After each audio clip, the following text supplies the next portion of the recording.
At Nagico, the things that matter to you matter to us. Like knowing you're covered when your house gets flooded, getting your settlements quickly and fairly when a fire hits your home, and making sure your business can keep going even after an accident happens on site. At Nagico, we're about much more than just insurance. We're about the big things and the small things that mean everything. Defending champions Flow 4GK Rockets came from behind to earn a point against Winners Circle Newtown United in a 1-1 stalemate at the Warner Park Sunday night in the National Bank Premier League. Both teams ended the first half 0-0 but came out gunning for the opening goal in the second half. And it was Newtown who drew first blood, with Kimber Lawrence on the right flank taking it to the Keon defenders, positioned himself in the box and slotted home the goal in the 49th minute, away from Keon's goalkeeper Adolphus Jones. Newtown had a chance to make it 2-0 in the dying moments of the game, but failed to take the shot early in the 18-yard box, with Keon clearing the ball off the line for a corner.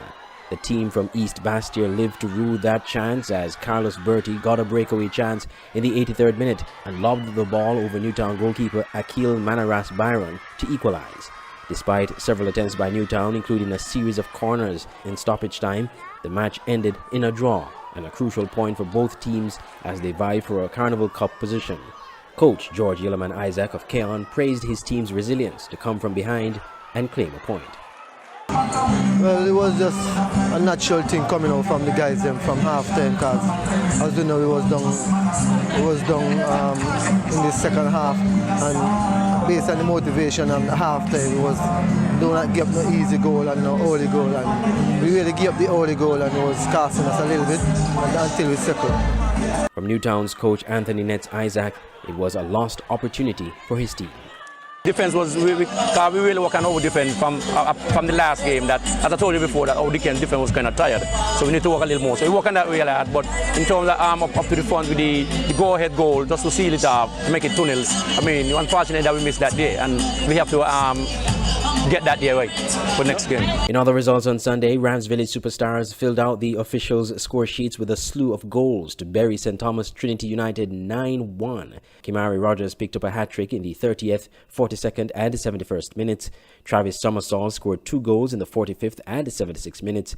Ordell Fleming in the 47th minute, Javon Amory in the 87th minute, and Carl Tuitt in stoppage time. Interestingly, St. Thomas Trinity United scored the first goal of the match in the 17th minute through Nickwan Brown, but that proved in the end to be just a formality. A good way for Village to close out the weekend after the community revived the once defunct Villagerama Parade on Saturday. In other matches of Sunday's triple header, SL Horsford St. Paul's drubbed TGE Dieppe Bay Eagles 3-0. Heath Roy Freeman scored 2 goals in the 33rd and 91st minute, while Jaquil Leader scored in the 45th minute. Meanwhile, on Saturday, Saul Island Auto Supply's Connery FC were dealt a blow to their efforts to get into a Carnival Cup place after losing 1-0 to Hobson Enterprises Garden Hotspurs. The goal scored by Tyrone Hanley in the 90th minute of play is a heartbreaking loss for Connery, who played most of the match with 10 men, after Jean Gardy Petitfer was sent off in the first half from a straight red card. Despite having 10 men, Connery piled on the pressure on Spurs in the first half and should have been at least 2 goals up after squandering good chances in front of goal.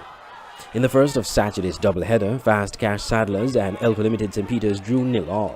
Coach Keith Roy Nibbs of Saddlers was happy with the point. Well, on the field of play, we have 2 teams playing, and I think everybody playing for points. They come out and they play harder than what they used to play. So all in all, we still give thanks that we come out of the game with a point. We did really want to get 3 points to move closer to get into the Carnival Cup. But give thanks, as I said, to God be the glory. Great things he has done, still come out of the game with a point. St. Peter's coach Orville Thompson, while not happy with just a point, was pleased his team were able to come away with a result. Well, I think the point better than nothing, but I think we could have pushed some more after all that we did for the week. You know, leading up to the game, I think we could have did much more in terms of going forward. The National Bank Premier League heads into a break for the next 2 weekends as St. Kitts Nevis hosts the CONCACAF Under-20 Women Championships from November 22nd to 26th at the Warner Park. That will be followed by the St. Kitts Nevis senior men's team taking on Grenada on December 2nd. The final matches for the first round before the Carnival Cup on December 14th will see on Saturday, December 9th at 4 p.m. Saul Island Auto Supplies Connery taking on St. Thomas Trinity United. Then at 6 p.m., it's Hobson Enterprise Garden Hotspurs taking on the TGE Deep Bay Eagles. And at 8 p.m., Flow 4GK and Rockets play the Rams Village Superstars. On Sunday, December 10th, Winners Circle Newtown United play Elko Limited St. Peter's. And at 7 p.m., SL Horsford St. Paul's play Fast Cash United. In a subsequent report, we'll provide a precursor to those matches as the top 4 teams jostle for position in the Carnival Cup.